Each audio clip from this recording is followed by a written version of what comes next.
놓치기 쉬운 소득공제에 대해서 알아보도록 하겠습니다. 세법에는 부양가족의 기본공제, 소득공제 요건에 대해서 규정되어 있습니다. 여기 조문을 보시면 알겠지만은 상당하게 일반인들이 이 법 조문을 읽어보더라도 이해하기가 상당히 어려운 구조로 되어 있습니다. 그래서 첫째, 일단 부모님의 어떤 공제의 범위에 대해서 보도록 하겠습니다. 친어머니와 계모를 또 공제가 가능합니다. 그래서 다만 계모는 직계 존속이 사망한 연도의 다음 연도부터는 기본공제가 불가능합니다. 그리고 부모님이 이제 올해 사망한 경우에는 사망 연도까지는 공제가 가능하다는 거죠. 그리고 외국인 거주자의 해외에 영주하고 있는 직계 존속도 실제적으로 부모에 해당됩니다. 생활비를 보태주면서 외국에 있는 부모님을 부양하고 있다 그러면은 공제가 가능하십니다. 그리고 가족관계 증명서에 확인되지 않는 생모 같은 경우에도 주변에 그러한 생모임을 아는 사람들의 확인서를 통해서도 공제가 가능합니다. 부양가족의 기본공제 요건에 대해서 알아보도록 하겠습니다. 첫째가 소득금액이 100만원 이하여야 합니다. 이 요건이 가장 어려운 요건이죠. 그리고 나이가 부모님 같은 경우는 60세, 만 60세 이상, 자녀는 20세 이하, 그리고 형제자매는 20세 이하, 60세 이상입니다. 그리고 뭐 다른 형제가 이중으로 공제받으면 안 되겠죠. 그리고 네 번째 요건이 사실상 생계를 같이 할 것이라는 세법의 규정들이 있습니다. 뭐 같이 거주하면 당연히 생계를 같이 하는 거고, 따로 거주할 때는 국세청에서 독립적인 생계 능력이 없어서 자녀가 생활비를 보태줘야 된다, 이렇게 해석하고 있습니다. 근데 연말정산 실무에서는 사실 첫 번째와 두 번째 요건만, 세 번째 요건만 충족하면 되고, 네 번째 요건인 생계를 같이 한다는 요건은 실무적으로 우리가 가만히 안 되고 있습니다. 실질적으로 연말정산 담당자가 뭐 따라 사는 부모님한테 생활비를 보태 주는지 이런 것을 확인할 수 있는 방법이 없겠죠.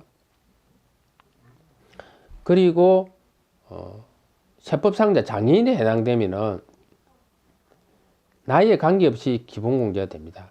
보통 나이가 만 60세 이상, 부모님이 60세 이상이 되지 않더라도, 예를 들면 어머니가 만 55세인데 암 수술을 하셨다, 그러면 세법상 장애인에 해당됩니다. 이런 경우에는 나이가 60세가 안 되더라도 55세라도 부모님 기본공제 150만 원이 공제가 되고, 그리고 장애인 공제 200만 원이 공제가 된다는 거죠.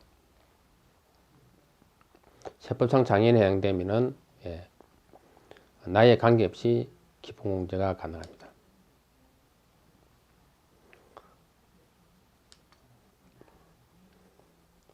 추가공제 요건에 대해서 알아보면은 경력우대 공제는 기본공제 대상자가 만 70세 이상이어야 되고, 장애인은 당연히 세법상 장애인에 해당되게 되고, 이제 분호자 공제는 근로소득 금액이 3천만 원 이하인 근로소득자, 이거는 연봉으로 한 사람에는 4,147만 원이 됩니다.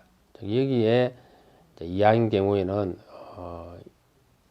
1인당 연 50만 원이 분호자 공제가 됩니다. 그래서 배우자가 있는 여성 근로자나 배우자가 없는 미혼이라도 예를 들면 기본공제 대상 부양가족이 있는 세대죠.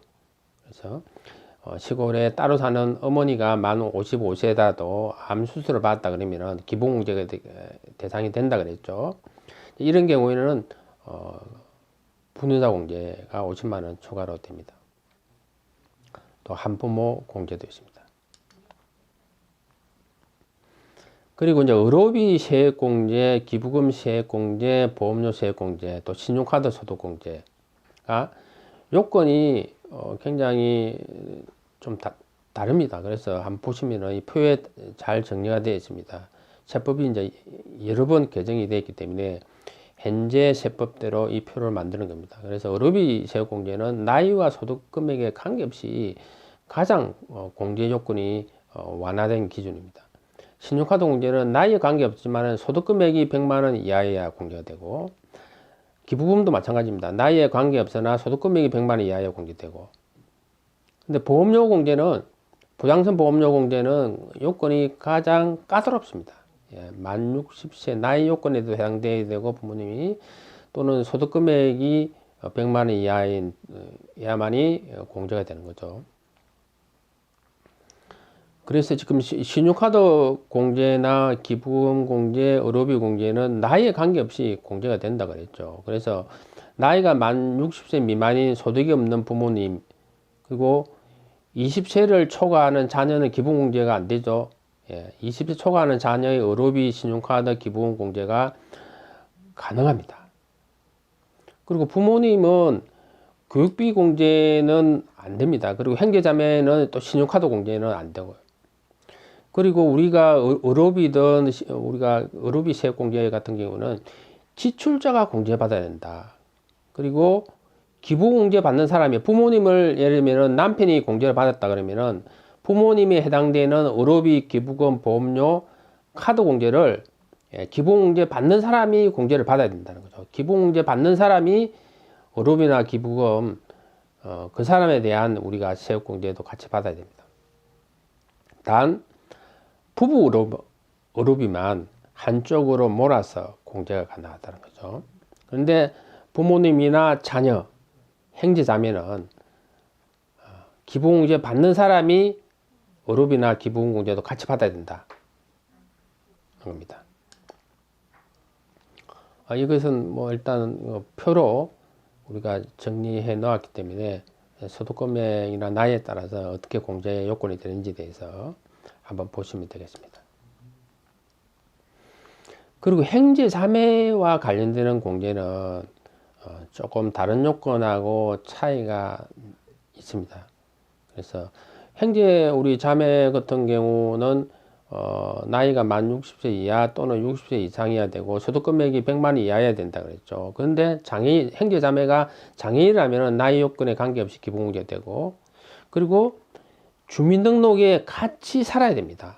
이 요건이 우리가 부모님이나 자녀하고 틀리죠. 부모님이나 자녀, 배우자 같은 경우는 같이 주민등록에 같이 안 살아 따라 살아도 공제가 됩니다. 단 형제 자매만 주민등록에 같이 올라 있어야 공제 가능하다는 거죠. 그렇지만 뭐 치약이나 질병요양, 근무상, 사업상 형편으로 주소를 일시태거한 경우에는 일시태거 우리 가족 사항표를 제출하면은 공제가 가능합니다. 그래서 시골에서 동생하고 같이 살다가 내가 취직이 돼서 서울 올라왔어요.